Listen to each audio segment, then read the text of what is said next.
Hello everyone and welcome to another episode of MINDFLEX. This is Dominique Doyle, Sport Psychologist and founder of MINDFLEX. Have you ever smashed training, felt unstoppable, but then you froze when it came to competition? That is the performance gap that we've spoken about in previous videos. Today I'm going to mention some more strategies, especially when anxiety and nerves come into it.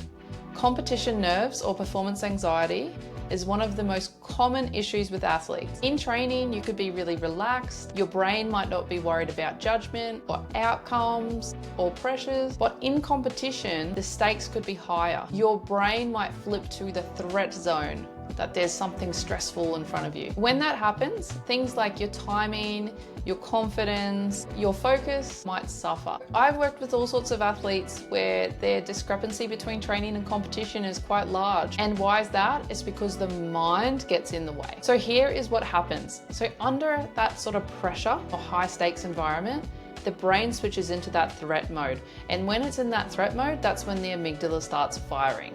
So much like what we spoke about in the last video about the brain is going to avoid those hard things or those hard situations. But that also comes with the brain wanting to avoid embarrassment, shame, potentially not reaching those high expectations, what that means about them as a person, as an athlete. And when that brain goes into that firing threat system, that's when that fight, flight, freeze response happens. That extra adrenaline, that might fuel your performance or that might hinder your performance. Now the difference is how you manage it. There are a few resets you can have to come back to the present, come back to the now, to shift that mind or that focus. One, we can look at it from a physiological level. Naturally, when nerves hit or anxiety hits, breathing starts becoming more rapid. Basically, you start having more shallow breathing, sometimes more into the chest rather than the belly. Muscles can tighten. Now, what I like to say to athletes is we want to trick our body into being relaxed. And one of the quickest ways to do that is to breathe nice and deep into the belly.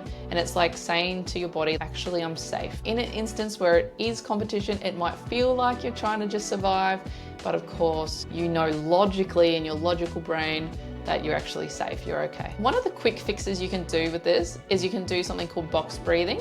This is a really common one, and actually the Navy SEALs use this one too. You breathe in for 4 seconds, you hold your breath for 4 seconds, you breathe out for 4 seconds, and then you hold your breath again for 4 seconds. It can feel really weird if you haven't taken real deep breaths before, but essentially you just want to do that a few times around until you start feeling that nervous system calming down. There's more and more information out there about the benefits of it, and more professional teams are doing breathing as part of their training and their recovery. Now, the tip I have with the breathing is don't wait until competition day to practice it, especially if it's your first time doing it. You don't know how your body's going to react. Sometimes you can get a bit lightheaded. Sometimes it can relax you too much and that doesn't put you in that performance zone. You really want to practice during the week, and you don't have to wait till you're stressed to do it. So you might do that just during the day when you're on a work break, before you go to bed.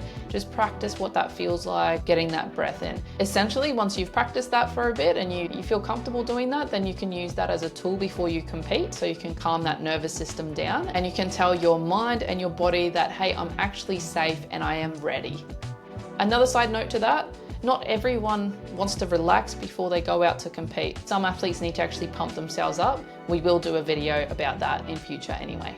So this is more just calming yourself down. The other thing you can do is you can do a focus anchor. And this is about your attentional control. Often when people get anxious, their focus shifts. And often where that focus shifts is the future and outcomes. Things like winning, losing, judgments, what ifs, catastrophizing type thoughts. So what you can do quickly is you can choose 1 or 2 things that are in your direct control that are helpful for you in the moment. For example, a sprinter might focus on their drive phase. Swimmers might focus on their first stroke or their breathing technique.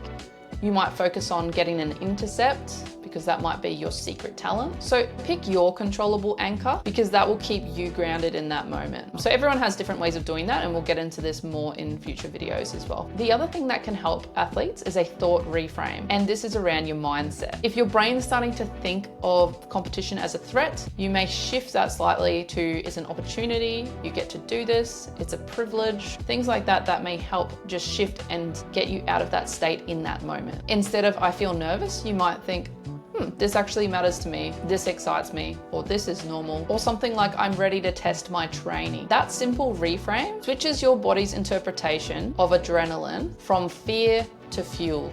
The other thing, when your brain tries to trick you that this is a dangerous situation, remind it that thoughts are not facts. Just because you're thinking of that worst case scenario, oh, this is a really embarrassing thing that could happen to you, doesn't mean that it's going to happen. Thoughts are just processes that happen in your brain, and it's important to look at it as just words coming in and out.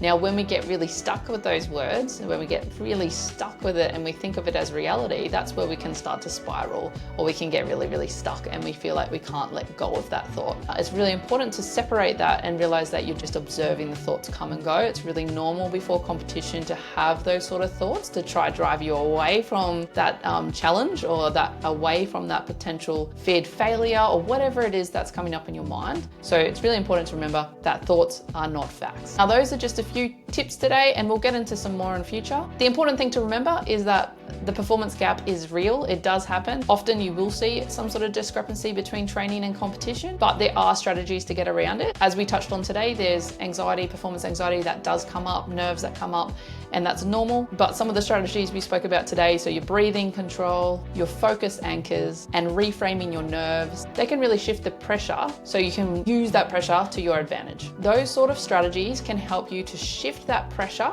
and make that a useful process for you. If this video helped, please subscribe, share it with your community, and feel free to let us know in the comments how you overcome pressure in your sport or your everyday life. Thanks so much for tuning in to MINDFLEX the Movement, guys. So great to have you part of the community. I'm looking forward to giving you lots more content in future.